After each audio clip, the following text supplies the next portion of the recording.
Hi everyone, my name is Naya and I'm a digital marketer in Montreal, and yes, I'm filming in my car because I have tried filming this video so many fucking times. Not gonna lie, I like talking in my car, I like chilling in my car, so we're gonna do this in my car. I was doing my vision board for 2026 and I was also setting up my goals for 2026, and I thought I'd make a video on how I basically do that. I think the most important part is not setting up your goals, but it's actually creating a system that's gonna allow you to implement daily habits into your routine, and that's how you're going to be able to reach your goals little by little. So yeah, let's get into it. Step number one, journal. So I am very big on journaling. I think it is a great way to brain dump everything that's going on in your mind, and I like to journal before even setting up any goals because that's gonna allow you to get clarity on what has been working in the past few months, what hasn't been working in the past few months, and where do you want to be in a year. I personally like to do gaps of 3 months because I think it's more realistic to go over the past 3 months and readjust than to do it yearly, but you know, do what you want. I'm not here to judge. I'm just here to talk about what I do. I have 3 prompts that I use personally when I'm setting up my goals, so I thought I would say it right now. Prompt number 1, if someone was filming me 100% of the time, would I keep doing the same thing that I'm doing right now? I heard this a couple years ago on, I don't know, like a podcast or something, and for some reason it really stuck with me because whenever I feel like someone is watching me do something, I feel like I just force myself more. But if I'm alone, I'm more lenient with myself. So every time that I feel like being a lazy bitch, I force myself to be like, okay, listen, if I was filming myself right now, would I really be doing this, or would I be doing something that I want to be doing or that past me set myself up to do? I don't know. I think it's a great way to look at it. Prompt number 2, if I keep living the same way that I have been, what will my life look like in 3 months? Am I okay with that? So that's basically just to readjust, like, have you been doing what you said you were going to do, or have you been lacking? And just putting that into paper forces you to be realistic with yourself with like, fuck, I actually am not happy with the way I have been living. So it gives you like a little incentive to realize that that shouldn't be the way that it is. Prompt number 3, what's one small promise to myself that I've been breaking over and over again? Me personally, like, it's really been posting content more regularly. I do it when I have the time or when I have something going on in my life and when I want to, but I really enjoy doing this and I feel the most like myself when I am posting content regularly and I'm on social media more regularly. So that's something that I have said for years that I wanted to do and I never fucking did. So realistically, I realized that no matter what, I just need to keep showing up for myself, and I feel the most focused that I have felt just because life has been extremely difficult right now and I need something else to fucking do than to cry. So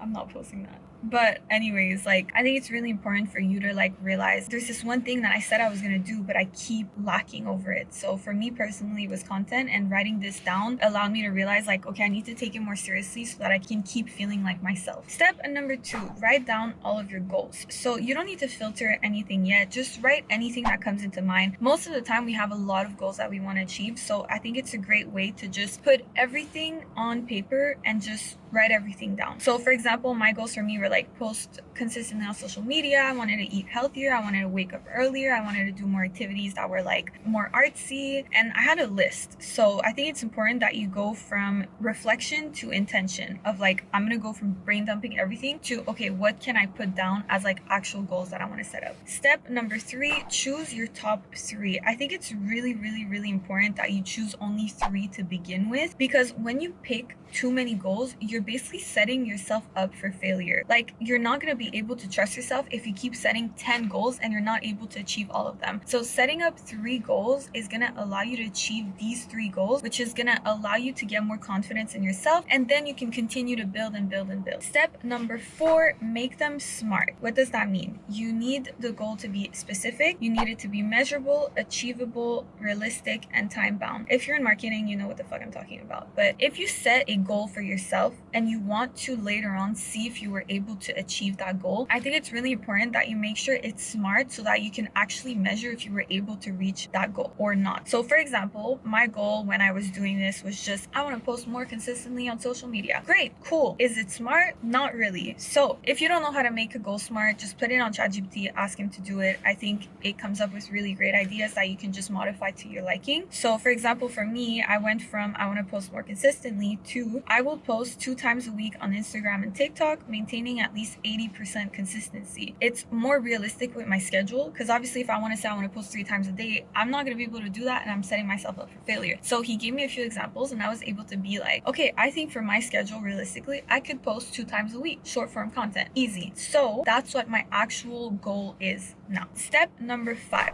break it down into monthly goals, weekly goals, and then daily goals. For example, I broke it down into the 3 first months of the year. So January, February, March. My goal for January is to build a consistent content posting habit and experiment with content ideas. February, optimize the content that's already working, and March, scale the content to the best of my abilities. Breaking it down into little goals make it seem a lot more realistic. Like if I'm saying post consistently, I'm like, fuck, what should I post? What should I do?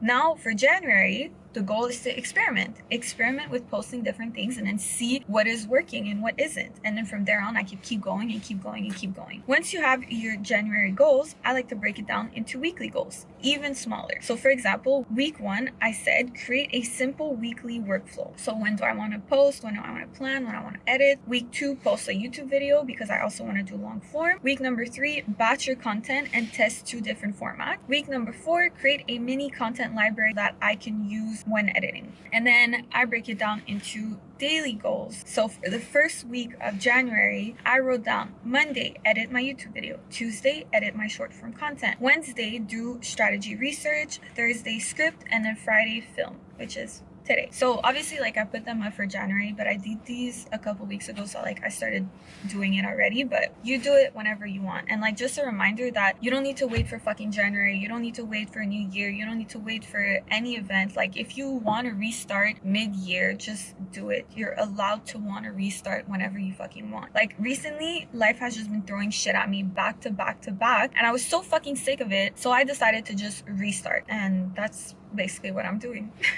Step number 6, time block and make it non-negotiable. I like to basically schedule in the habits that I need to get done as if they were a literal appointment. I feel like a lot of the times when you're like, oh yeah, I'll do it, but you don't actually put it down as an appointment, you never end up doing it. And maybe that's just me because I'm very visual and I use a calendar every single day, but I think if you've never tried it out, try it out. For example, let's say you need to go to work at like 10 in the morning on Tuesday. Most of the time, you're not even gonna doubt yourself if you're gonna get up and do it because you don't have a choice to go, you know? Like, you're prioritizing your boss and your money and your income and all of that. But why is it that when you say you're going to set up a goal for yourself, you're not able to prioritize yourself in order to reach it? That's something that I realized recently. Like, if I want to do the things that I said I'm going to do, I need to prioritize myself just as much as I prioritize my work. And that's how you're going to be able to basically be self-disciplined but make it easier. So what I like to do, if you're a visual person like me, I like to go on Google Calendar and like really schedule in all of my non-negotiables throughout the week, and then add everything else that I want to do, like all of the habits that I need to do every single day in order to achieve my goals. Step number 7, track your time. So if you're crazy like me and you want to take it to the next level,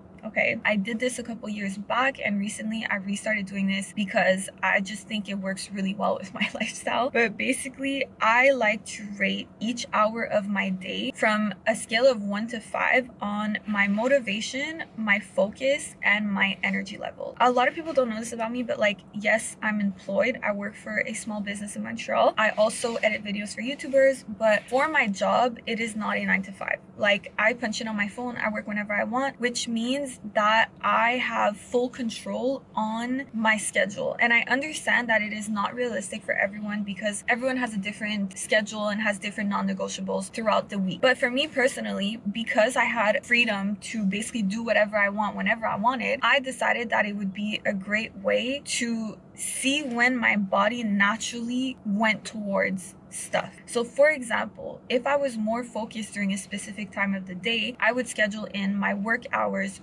during that time. If I was more energized, I had a boost of energy at 12 a.m., then I would schedule my gym at 12 a.m. just because I could. Like, it sounds crazy, but that's the realistic situation. I admit it's crazy. Listen, like, ever since I got that job 2 years ago, and I was also editing videos on the side, and I was also trying to post more content and whatever, I understand it looks crazy, but I think it's a really great way to see where your body naturally goes towards so that you can create a schedule that is going to be easy to follow. I have like a Notion template, so if anyone wants it, let me know, because it took me some time to do it, and I understand that it's not like everyone's, you know, cup of tea to fucking make a whole entire schedule for every single day and every single hour, but I actually made one. So if you guys are interested, just let me know in the comments and I'll send it to you. Step number 7, make it exist and do it better later. Listen, this is something that I have struggled with my whole entire life. I am so fucking picky with what I post. I am a perfectionist and I have a very hard time just doing it, even though I'm not happy with it. But I also understand that whenever I have done it, that's when most of the results came in, because I showed up for myself. And the goal was really to just build momentum and just keep doing it, even though I wasn't happy with it. Because yes, okay, you didn't like the way that you fucking said this word. Is anyone else gonna notice? Probably fucking not. Like, it doesn't fucking matter. It really fucking doesn't. So the goal isn't perfection, it is momentum. I think a lot of people think that you need to have confidence before doing something, but like realistically, the more that you start doing that thing, the more that you start feeling confident about it. So it's like the opposite, if that makes sense. For me personally, I have really been wanting to post more on social media, and like I have always been so like unhappy with the content, or I was like, fuck, this is not how I wanted to go, or like I had this in mind, or no, and like just this fucking video, bitch. Like, I tried filming this 3 fucking times, and every single time I was unhappy with it. The first time there was noise on my place, second time I was shy to film at my place, third time I filmed in the fucking car and then I never posted it 3 months later, fourth time my mic fucking died. Like, all of this just made me realize, like, I need to shut the fuck up, and no matter what the situation is, I'm just gonna post it, and that's gonna be it. I think the more that I start doing it and stop overthinking, that's when I'll be able to actually be confident and do it more regularly. So the more you repeat something, the easier it gets. So that's kind of what I'm keeping in mind when I'm doing these things. I'm gonna really force myself to like post this video, even though I know I could do it better, and I know I could talk better, and and this lighting could be better, but like, I really don't care. Like, I really don't care. I need to post this because my goal is to build momentum, and I will. So if you see this, I fucking did it, period. I just put my nails back on. Oh no, I'm taking a break from my nails. So I put some press-ons because my nails are fucked. And like for the past week, I didn't have the press-ons, so I couldn't do this. And now I'm like back to being able to do this, but I find them so short. Like, usually my nails are twice as long as this. Like, it's crazy. And right now, like, they just feel so short. But at least I have nails on. I'm pretty happy my claws are back. They're just not as long in the shape. I need my nail tech. I hope you enjoyed this video. I'm really happy that I showed up and I filmed it, even though everything went wrong. But if you enjoyed this, like this video, let me know what else you want to see. I'm really having fun filming long form content, so I'm trying to get back into it. I'm not gonna post like every single week because it's just like unrealistic with my schedule, but like I would hopefully want to post maybe once a month. So if there's anything else you want me to talk about, I don't know, self-improvement related or anything else, let me know and I would love to do it. If not, I think I have an idea of what my next video is gonna be, so stay tuned. And yeah.